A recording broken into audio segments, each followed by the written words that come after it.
चीन की बराबरी क्यों नहीं कर सकता हिंदुस्तान? ये वीडियो आपको सोचने पर मजबूर कर देगी।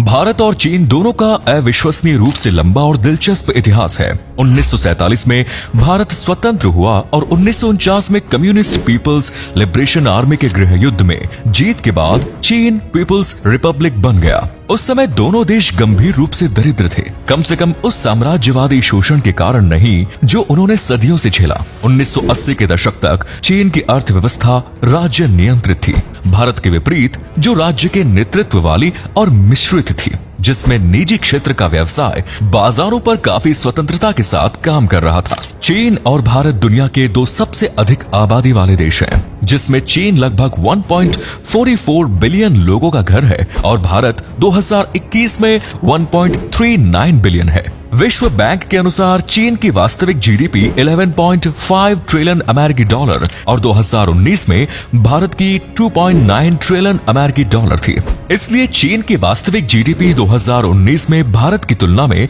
लगभग 4 गुना अधिक थी। भारत 1973 से पहले चीन से आगे था। 1973 से 1978 तक लगभग सम मूल्य पर था, लेकिन 1978 के बाद दोनों देशों के बीच अंतर बढ़ रहा है। 1990 में भारत आज के बामुश्किल 25% की तुलना में चीन के स्तर का लगभग 60% था। दोनों देशों की आबादी समान रूप से बढ़ी है। एक समान जनसांख्यिकीय संरचना जिसके द्वारा दोनों देशों की जनसंख्या को विभिन्न जातीयताओं की भीड़ में विभाजित किया जा सकता है, जो विभिन्न भाषाएं बोलती हैं। विदेशी शोषण और युद्ध से सबको बहुत नुकसान हुआ। लगभग उसी समय स्वतंत्रता प्राप्त की। प्रभाव के समान आकार के सांस्कृतिक क्षेत्रों वाले समान स्थान, तो दो महाशक्तियों के बीच समानता को देखते हुए चीन भारत से आगे क्यों निकल गया है, आइए जानते हैं। जब 1949 में पीपुल्स रिपब्लिक ऑफ चाइना की स्थापना हुई तो देश के 500 मिलियन लोगों में से 400 मिलियन से अधिक निरक्षर थे और निरक्षरता दर लगभग 80% थी, जिसमें से ग्रामीण क्षेत्रों में निरक्षरता दर 95% तक थी। 1950 की शुरुआत में चीनी शिक्षा नीतियां विशेष रूप से माध्यमिक स्तर के बाद अनिवार्य रूप से सोवियत मॉडल का पालन करती थी। इसने औद्योगिकृत समाज की जरूरतों पर निर्देशित वैज्ञानिक और तकनीकी प्रशिक्षण पर जोर दिया। उदाहरण के लिए 1949 में चीन में उच्च शिक्षा के 180 संस्थानों में 80,000 छात्रों का नामांकन था। 1957 तक नामांकन बढ़कर 4,40,000 हो गया। जब 1958 के ग्रेट लीप फॉरवर्ड में कम्युनिस्ट नेता माओ त्से-तुंग ने सोवियत मॉडल को छोड़ दिया तो शिक्षा में नीतियां उसी के अनुसार बदल गई। एक औद्योगिकृत अर्थव्यवस्था के प्रबंधन के लिए आवश्यक वैज्ञानिक और तकनीकी समूह के उन्नत प्रशिक्षण को कम प्राथमिकता दी गई। विश्वविद्यालय में प्रवेश के लिए राजनीति और वर्ग पृष्ठभूमि को मापदंड के रूप में पेश किया गया। उन कार्यक्रमों को प्राथमिकता दी गई जिनका उद्देश्य बड़े पैमाने पर साक्षरता हासिल करना, स्थानीय पहल प्रदान करना, ग्रामीण शैक्षिक अवसरों का विस्तार करना, पाठ्यचर्या और संरचनात्मक नवाचार को प्रोत्साहित करना और सभी स्तरों पर शिक्षा का राजनीतिकरण करना। 1976 में माओ की मृत्यु के साथ पेंडुलम पीछे हटने लगा और चीनी शिक्षा प्रणाली को आर्थिक आधुनिकीकरण की प्रगति का एक प्रमुख कारक माना गया। विज्ञान और प्रौद्योगिकी शिक्षा नीति का एक महत्वपूर्ण फोकस बन गया। 1978 में डेंग शियाओपिंग के सत्ता में आने के बाद से कई सुधार पेश किए गए हैं। एक समाजवादी बाजार अर्थव्यवस्था की ओर बदलाव के लिए न केवल आर्थिक विकास का समर्थन करने के लिए पर्याप्त रूप से प्रशिक्षित कार्यबल की आवश्यकता थी, बल्कि एक उच्च शिक्षित कार्यबल भी था। 1978 के अंत में चीन की आबादी 1 बिलियन के करीब थी। चीन में निरक्षर लोगों की संख्या लगभग 240 मिलियन थी। निरक्षरता दर 25% तक पहुंच गई और 30-40% युवा वयस्क निरक्षर थे। सुधार के बाद 1982 में अनिवार्य शिक्षा और साक्षरता शिक्षा को नए संशोधित चीन जनवादी गणराज्य के संविधान में शामिल किया गया। 1986 में चीन जनवादी गणराज्य का अनिवार्य शिक्षा कानून लागू हुआ और 9 साल की अनिवार्य शिक्षा तब से मुख्य भूमि चीन में लागू की गई। 2010 में छठी राष्ट्रीय जनगणना में मुख्य भूमि चीन की कुल जनसंख्या लगभग 1.34 बिलियन थी और इसी चीनी भाषा की आबादी लगभग 54 मिलियन थी और निरक्षरता दर 4.08% था। यूनेस्को के आंकड़ों के मुताबिक 2015 तक चीन में निरक्षरता दर 3.6 तक गिर गई। सरकारी कार्यक्रमों के बावजूद भारत की साक्षरता दर में केवल सुस्त वृद्धि हुई। इस अपेक्षाकृत कम साक्षरता दर में योगदान देने वाले मुख्य कारकों में से एक शिक्षा की उपयोगिता और ग्रामीण क्षेत्रों में आसपास के स्कूलों की उपलब्धता है। 2006 से 7 में सभी छात्रों को समायोजित करने के लिए कक्षाओं की कमी है। इसके अलावा कोई उचित स्वच्छता नहीं है। ज्यादातर स्कूलों में मध्य और उत्तरी भारत में 188 सरकारी प्राथमिक विद्यालयों के अध्ययन से पता चला कि 59% विद्यालयों में पीने के पानी की सुविधा नहीं थी और 89% में शौचालय नहीं थे।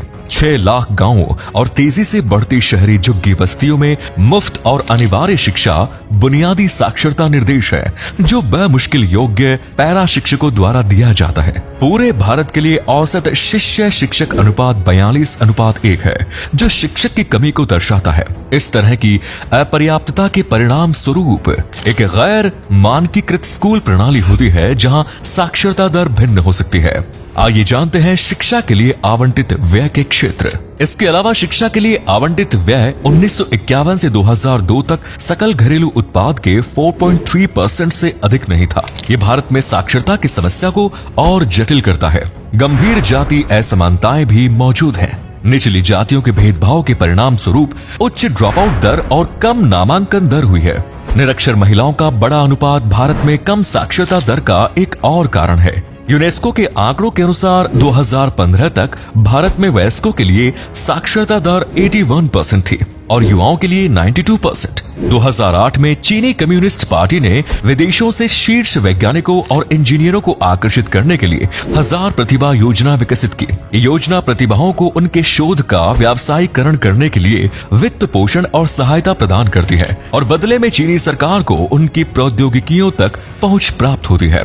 योजना शुरू होने के बाद से इसने संयुक्त राज्य America, United kingdom, Germany, Singapore, Canada, Japan, France और ऑस्ट्रेलिया सहित देशों के हजारों शोधकर्ताओं की भर्ती की है। कार्यक्रम चयनित व्यक्तियों को 1000 प्रतिभा योजना विशिष्ट प्रोफेसर या जूनियर 1000 प्रतिभा योजना प्रोफेसर का प्रतिष्ठित खिताब प्रदान करता है और इस प्रतिष्ठित शीर्षक उच्च वेतन और वीजा विशेषाधिकार सहित लाभ प्रदान करता है। ये कार्यक्रम व्यक्तियों को सक्षम करने वाला पहला कार्यक्रम है। चीनी अप्रवास वीजा तक पहुंच प्राप्त करने की असाधारण क्षमता।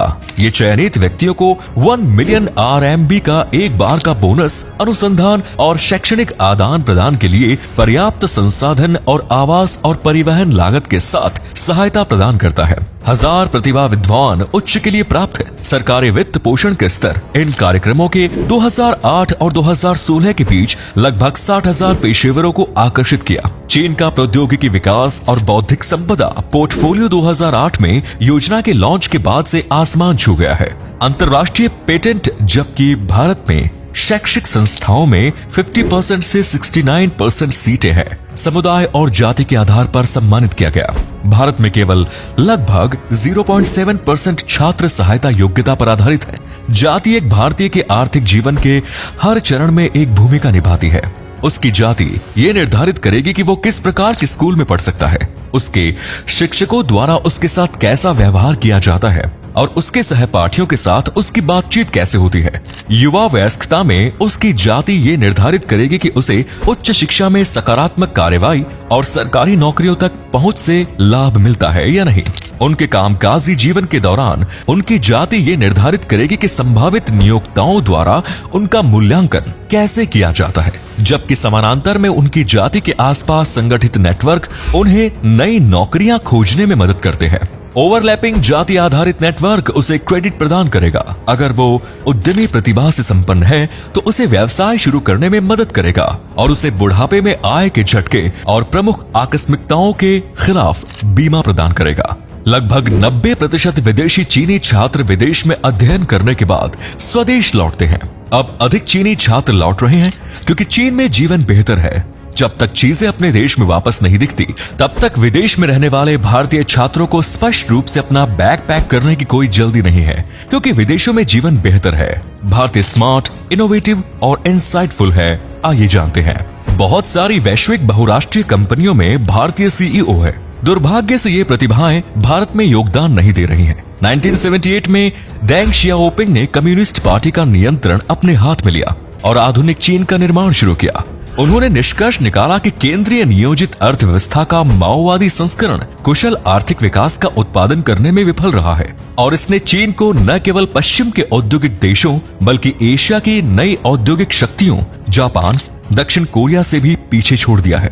सिंगापुर, ताइवान और हांगकांग कम्युनिस्ट पार्टी ने किसानों को अपनी जमीन छोड़ने और खेती करने की अनुमति देकर सामूहिक कृषि को कमजोर कर दिया और 1979 में तेजी से जनसंख्या वृद्धि को नियंत्रित करने के लिए एक बच्चे की नीति को बढ़ावा दिया। असैन्य असंतोष को क्रूरता से कुचलते हुए विशेष रूप से तियानमेन स्क्वायर में 1989 की घटना चीनी सरकार ने बाजार आधारित नीतियों के साथ प्रयोग करने के लिए विशेष आर्थिक क्षेत्र की स्थापना की और 1990 में शंघाई स्टॉक एक्सचेंज खोलने की अनुमति दी।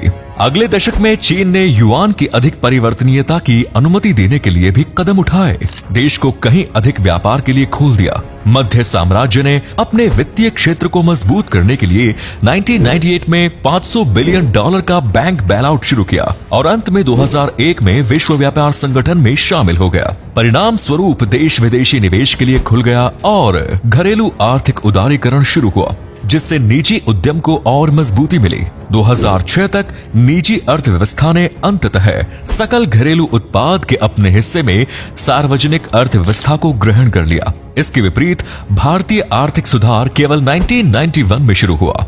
आइए बुनियादी ढांचे में दोनों के बीच अंतर देखें। भारत ने परिवहन के कई क्षेत्रों में चीन के साथ अंतर को बंद या लगभग बंद कर दिया है। 2011 में चीन में 4.1 मिलियन किलोमीटर की तुलना में भारत में लगभग 4.7 मिलियन किलोमीटर का एक बड़ा सड़क नेटवर्क है। भारत की 54% सड़कें पक्की हैं, जो चीन के 64% हिस्से से बहुत पीछे नहीं है। विश्व बैंक के नवीनतम उपलब्ध आंकड़ों के मुताबिक 2012 में भारत का रेल नेटवर्क लगभग चीन के बराबर था। चीन का रेलवे भारत के लिए 0.6 की तुलना में प्रति किलोमीटर 2.5 बिलियन टन अधिक माल परिवहन करता है। दूसरी ओर चीन के लिए 796 बिलियन की तुलना में भारत की रेल प्रणाली प्रति किलोमीटर 979 बिलियन यात्रियों को अधिक यात्रियों तक पहुंचाती है। कच्ची हवा और समुद्री परिवहन क्षमता के मामले में भारत चीन से एक दशक से भी पीछे है। चीन के 463 की तुलना में 2013 में भारत में पक्के रनवे वाले 253 हवाई अड्डे थे। भारत में वजन के हिसाब से हवाई माल ढुलाई की मात्रा 1.7 बिलियन टन प्रति किलोमीटर थी। 1996 में चीन द्वारा परिवहन किए गए हवाई माल की मात्रा से थोड़ा अधिक और आज चीन के जहाजों का 10वां हिस्सा। 2013 में भारत का कंटेनर पोर्ट ट्रैफिक चीन के 174 मिलियन 20 फुट समतुल्य यूनिट शिपमेंट का लगभग 6% था और 2000 में चीन के शिपमेंट का लगभग 1/4 था। सूचना प्रौद्योगिकी के बुनियादी ढांचे के मामले में भारत चीन से औसतन कुछ साल पीछे है। आइए जानते हैं मोबाइल सेल्यूलर सब्सक्रिप्शन के क्षेत्र में 2011 में चीन की तुलना में भारत में प्रति व्यक्ति अधिक मोबाइल सेल्यूलर सब्सक्रिप्शन था और 2013 के अंत तक भारत के पास सुरक्षित इंटरनेट सर्वरों की समान मात्रा थी। इस बीच भारत में प्रति व्यक्ति फिक्स्ड वायर्ड ब्रॉडबैंड सब्सक्रिप्शन की संख्या चीन से एक दशक पीछे है और इंटरनेट उपयोगकर्ताओं की संख्या के संदर्भ में अंतराल लगभग 7 वर्ष है। 2013 में भारत में प्रति 1 लाख वयस्कों पर लगभग 13 स्वचालित टेलर मशीनें थी, उसी अनुपात के बारे में जो चीन में 6 साल पहले था। विद्युत शक्ति के क्षेत्र। विद्युत शक्ति वो जगह है जहां सबसे अधिक कैचअप कार्य करने की आवश्यकता होती है। भारत ऊर्जा अवसंरचना के मामले में चीन से एक पीढ़ी पीछे प्रतीत होता है। हालांकि ऊर्जा दक्षता में सुधार से भारत को कम समय में प्रभावी अंतर को पाटने में मदद मिलेगी। 2012 तक भारत की 80% से कम आबादी के पास बिजली की पहुंच थी, जबकि चीन में पहुंच सार्वभौमिक है और 1990 से 94% से ऊपर है। चीनी कम्युनिस्ट पार्टी कुछ बाधाओं के साथ देश पर शासन करती है। जब सरकार कार्रवाई का फैसला करती है तो कुछ बाधाएं उसके रास्ते में आती है। उदाहरण के लिए चीन ने दुनिया की सबसे बड़ी जल विद्युत परियोजना थ्री गोर्जेस डैम के निर्माण में 1 दशक से अधिक का समय लगाया।